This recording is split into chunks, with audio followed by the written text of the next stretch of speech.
Hamdan wa syukran lillah. Tsumma salatu wassalamu ala Rasulillah wa ala alihi wa sahbihi wa man walah. La haula wa la quwwata illa billah.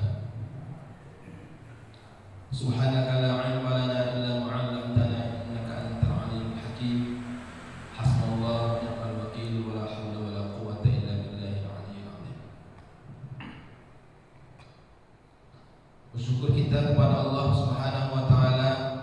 Alhamdulillah, di subuh Jumat ini Allah Subhanahu wa taala masih memberikan keistiqomahan kita di Islam, sehingga sampai pada tanggal 24 ini Allah Subhanahu wa taala masih mengizinkan kita, dan kita pun masih mau dan mudah mengayunkan kaki dan langkah kita tanpa ada berat sedikit pun melaksanakan sholat subuh berjamaah setiap hari, setiap subuh.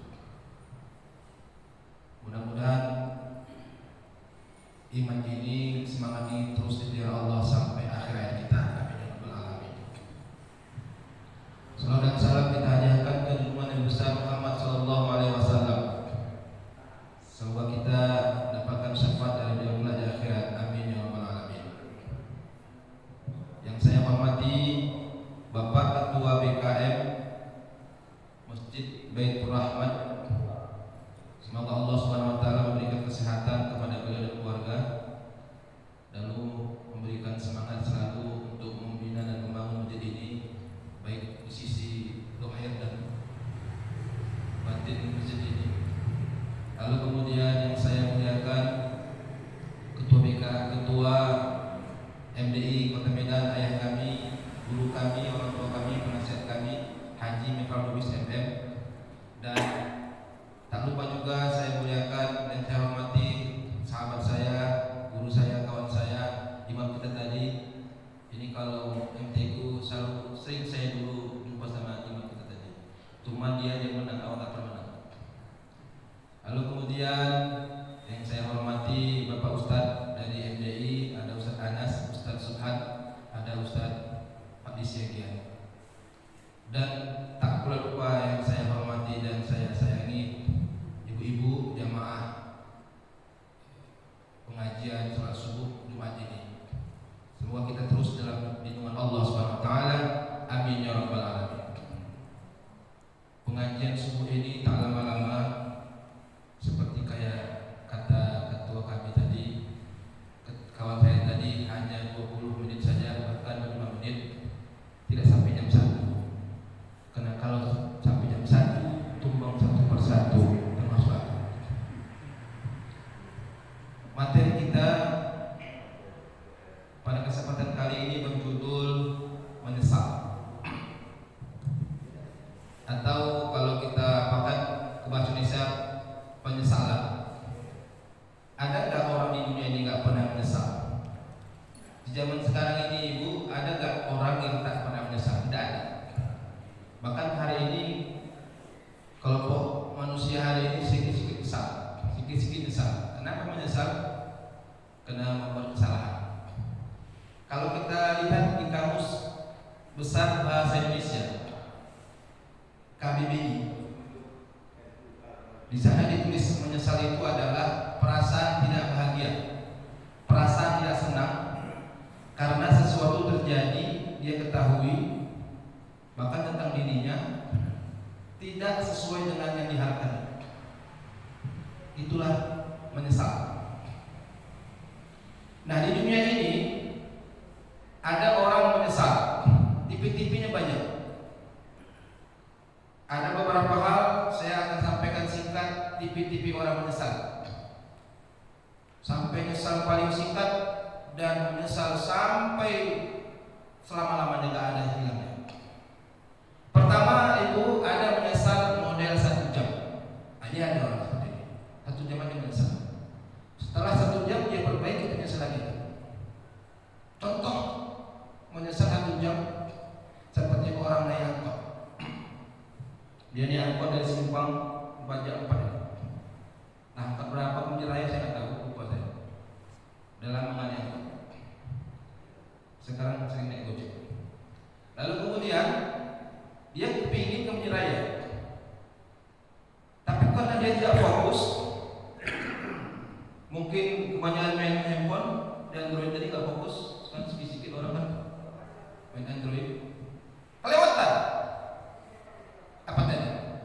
lagi sampai ke Sabu lagi, sampai ke Medan Motor.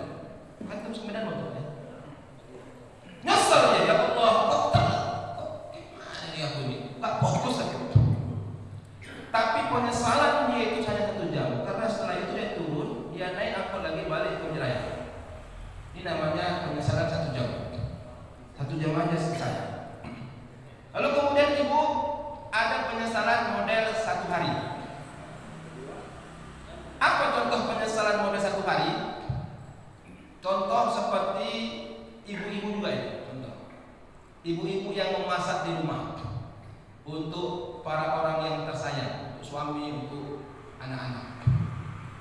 Karena mungkin ada beberapa hal masalah, tidak fokus juga ibu itu memasak, kurang garamnya, kurang atau kelebihan garamnya, kurang bumbunya, bahkan mungkin kelebihan sesuatu. Kalau berlebih pun tidak enak, maka makanan yang dia masak tidak enak. Lalu kemudian ketika disantap sang suami, orang tercinta, para anak-anak gak dimakan habis, biasanya habis nggak habis. Menyesal ibu, kenapa lagi masak tidak enak hari ini? Tapi penyesalannya itu hanya 1 hari, karena esok bisa dia perbaiki kesalahannya saja. Itu namanya penyesalan 1 hari. Lalu kemudian ibu ada model penyesalan 1 minggu. Seminggu dia menyesal. Apa contohnya menyesal 1 minggu? Orang yang salah makan, kebanyakan makan kacang sesama bulan, ya kan Pak? Kebanyakan makan emploh, sakit kolesterol, makan daging ini dia nggak pikir-pikir, makan riba sulit. Tentang ada pesta, mumpung ini gimbal ya, naik kolesterol. Padahal gula itu dihantamnya teh manis banyak-banyak. Ada kulit situ ditekannya, tentang pesta. Tak pikir-pikir, akhirnya ngedrop, masuk rumah sakit. Ketinggian gulanya, ketinggian sakurnya, masuk rumah sakit, ketinggian tensinya. Tapi penyesalan itu cuma seminggu. Setelah dia seminggu di rumah sakit, dia bisa perbaiki kesalahannya 7 hari. Lalu kemudian ibu ada di dunia ini penyesalan 1 bulan. 1 bulan dia menyesal. Kapan itu contohnya? Ketika abang yang ganteng-ganteng ini, bapak-bapak ini salah tempat pangkas. Dia lagi mangkas gini, dibilangnya buat kayak gini pangkasnya ya, aku mau kayak Sahbukan, aku mau kayak Bima Sakti misalnya. Tapi salah pangkas, nggak sesuai selera kita yang mau dipangkas. Iya, kok kayak gini pangkasnya gini bang? Menyesal kita, kok di sini lah pangkasnya. Tapi penyesalannya itu hanya 1 bulan saja, karena setelah sebulan tumbuh rambut di kepala dan kita bisa perbaiki untuk pangkas di tempat yang lain. Kesalahan cuma sebulan saja penyesalan. Lalu kemudian ibu ada penyesalan 1 tahun. Setahun dia menyesal ini. Setahun itu dia menyesal. Apa contohnya menyesal setahun? Adalah contohnya para anak-anak sekolah. Main-main di sekolah, disuruh PR, buat PR nggak mau, dia buat PR. Sekolah dia nggak mau sekolah, bahkan dia cabut dari rumah, dia permisi sama emaknya, sama ibu ayahnya, tapi sampai simpang. Lain pula sekolah itu kiri dia ke kanan, naudzubillah, naudzubillah. Akhirnya dia tinggal kelas. Bahkan biasanya nggak ranking, tidak ranking. Menyesal dia, dimarahin sama orang tuanya. Setahun dia menyesal. Tapi penyesalan itu setahun saja. Di tahun kemudian dia bisa perbaiki. Ibu-ibu, lalu kemudian ada penyesalan seumur hidup. Seumur hidup dia menyesal. Apa contohnya Pak Ustaz orang seumur hidup menyesal? Ketika contoh 1, seorang wanita atau seorang pria. Seorang wanita menikah dengan seorang pria. Harapannya pria yang menikahinya ini adalah seorang sosok yang dapat memberikan pendidikan, tauladan yang luar biasa kepadanya, bisa mengayomi. Itulah harapannya. Ternyata setelah nikah kan biasa itu. Karena kalau pacaran itu semuanya kamuflase, pura-pura semua, pura-pura baik padahal nggak baik. Akhirnya ketipu perempuan itu dengan pura-pura baik sang pria, menikah. Ternyata setelah menikah, apa yang diharapkannya tidak seperti kenyataan, jauh panggang dari akhir. Akhirnya sang perempuan pun menyesal. menyesal aku habis sama bangku. Kayaknya jauh ada mantap kali rupanya kali gimbal aja kayak orang menggimbal-gimbal. Nyesal. Walaupun sudah bercerai, tapi penyesalan itu dia sesali seumur hidupnya. Kenapa aku bisa ketipu salah pilih pria? Itu penyesalan seumur hidup. Tapi ada satu lagi penyesalan. Penyesalan selama-lamanya. Gak habis satu jasanya, gak bisa diperbaiki. Kapan itu? Penyesalan selama-lamanya adalah ketika ruh diambil Allah Subhanahu wa ta'ala tanpa ketiadaan bertobat kepada Allah Subhanahu wa ta'ala. Ini kesalnya ya Allah. Selama-lamanya tak ada putusnya. Jamaah salat subuh yang dimuliakan Allah. Namun penyesalan ini ada bentuk-bentuknya. Ada kita lihat orang nyesal Pak, biasa-biasa aja. Kau nyesal bahwa nyesal kali itu, tapi nggak menangis, nggak sampai terluka, nggak sampai buat orang nggak bisa tidur. Ada orang nyesal begitu. Nyesal kau nggak ikut tadi, nyesal kali Pak. Tapi tenang aja, nyesal di mulut aja ada.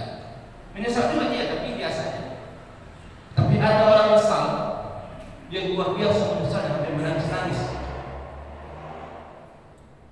Seperti seorang ayah yang sedang bekerja di rumah. Sekarang ini kan lagi covid ini, walaupun mudah-mudahan selesai sebentar lagi, dan sebentar lagi juga akan ada varian baru Omicron. Mudah-mudahan tak sampai ke kampung kita, ke kota Medan ini maksudnya.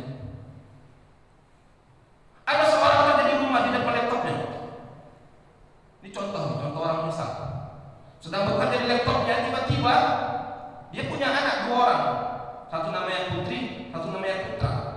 Satu umur 6 tahun, satu umur 5 tahun. Main.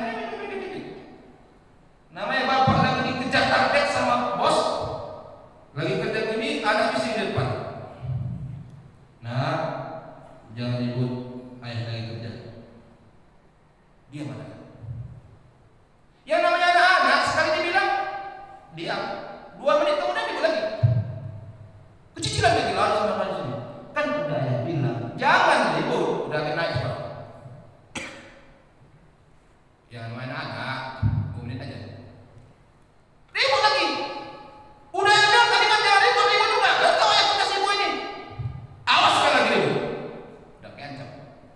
Ya namanya anak ribut juga. Yang ketiga gak sanggup orang tuanya. Ada pendapatan di depan. Kayak bapak itu merokok.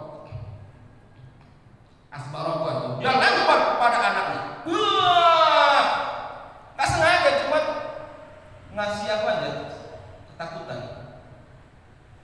Tapi lembuan itu tepat ke pelipis putrinya yang umur 5 tahun. Moncot darah. Wah, berdarah baju sang anak. Ketika melihat putrinya yang berdarah bajunya, apa kata ayah? Anakku, ya Allah, Allah kok bisa gini? Menyesal kali bapak. Coba bisa bayangkan gimana rasa menyesalnya itu orang ayah. Gak salah, gak sengaja melukai putranya, atau putrinya yang tercinta. Saya mau bilang begini Pak Ibu, penyesalan yang dirasakan sang ayah tadi belum ada apa-apanya dibandingkan orang yang hari ini berada dalam kubur tapi ketiadaan bertobat. Tidak ada apa-apa. Padahal melukai orang tercinta luar biasa menyesalnya, tapi itu belum ada apa-apanya dibanding orang yang hari ini di dalam kubur tapi tiada ketiadaan bertobat. Udah terbayang penyesalan gimana? Ibu bapak jamaah salat subuh yang dimuliakan Allah. Banyak di dalam ayat Quran. Oh bapak Ustaz tahu orang-orang nyesal di dalam akhirat sana. Ya tahu lah saya. Namanya Ustaz udah sampai ke akhirat sana belum? Tapi ada kabar. Siapa yang ngasih kabar? Rasul. Siapa yang ngasih kabar? Allah lewat wahyu. Banyak. Bagaimana kelompok-kelompok manusia di akhirat nanti menyesal. Luar biasa. Tapi mereka tidak bisa memperbaiki penyesalan mereka. Menyesal selama-lamanya. Mudah-mudahan orang-orang yang saya tengok ini bukan termasuk golongannya. Amin ya rabbal alamin. Termasuk saya juga lah, dan ibu bapak aja. Contoh satu ayat, mau saya banyak-banyak ayatnya di dalam surah Al-Fajr. Waji'a yawma'idhin bi jahannam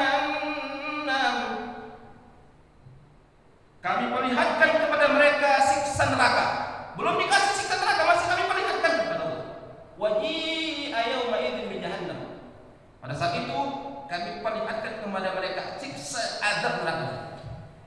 Ketika orang-orang tadi yang tukang dosa, yang nggak mau bertobat, itu tadi yang nggak mendengar, nggak mau mengamalkan ceramah agama, melaksanakan kajian Islam ini, yauma yatadzakkarul insanu anna lahu dzikra.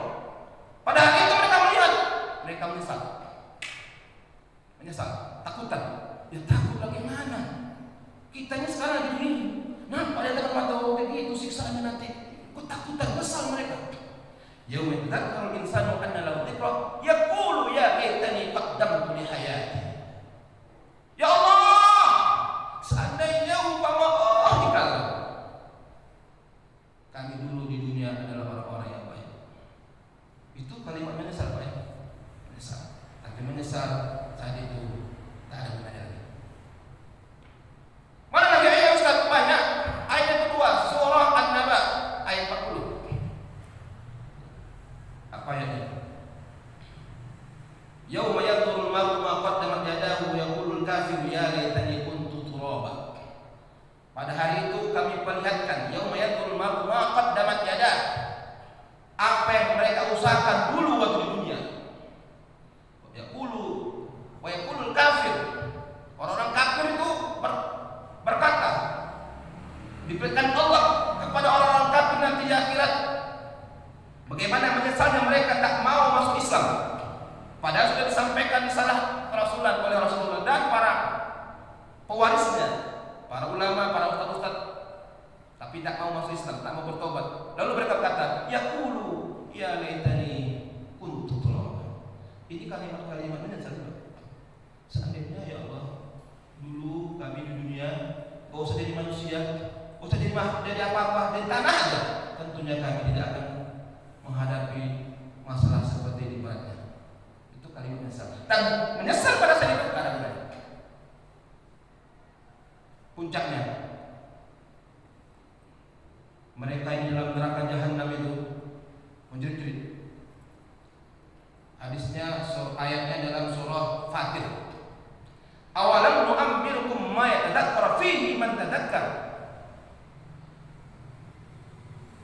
wa yastarahuna fiha. Mereka di dalam neraka itu kata Allah menjerit-jerit, ya Allah, keluarkan kami ya Allah, kami nggak tahu di sini sakit ya Allah. Jeritan mereka itu Allah dengar. Lalu Allah jawab, apa kata Allah? Awalam nu'ammirukum ma yatadzakkara fihi man tadzakkar. Bukankah dulu aku panjangkan umur kalian di dunia? Ada yang umur 40 tahun, ada yang umur 50 tahun, ada yang 60 tahun, 70 tahun, 80 tahun bahkan.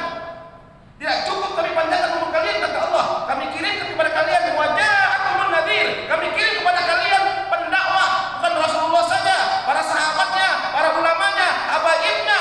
Kami kirim, tapi kriminalisasi pula, kriminalisasi habib tadi. Waja'akumun nadhir, fadhuqu, maka rasain. Itu kalau Allah marah begitu. Fadhuqu. Jadi Bu, Bapak, kalau Allah bilang fadhuqu itu Allah dah buka kali. Fadhuqu kalau terjemahkan, rasain kalian itu. Tahankan. Dijawab Allah kita mereka, tahankan. Fadhuqu fama lidh-dhalimin min nasir. Dan pada saat itu, saat ini kata Allah, tak ada orang yang pertolongan. Tak ada pertolongan. Na'udzubillah min na'udzu. Kalau di dunia ini bangkrut kita, ada yang nolong kita. Miskin, susah kali kita, ada tetangga yang bantu, ada BKM, masjid yang bantu.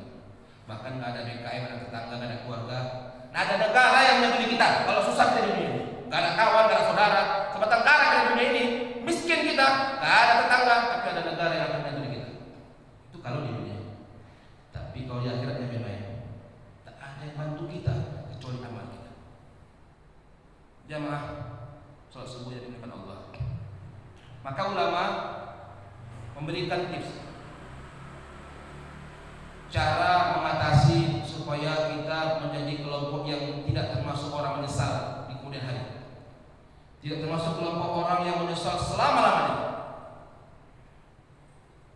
Ada ulama tahun 700 abad ke-7, kalau nggak salah namanya Ibnu Al-Qail, kalau nggak salah.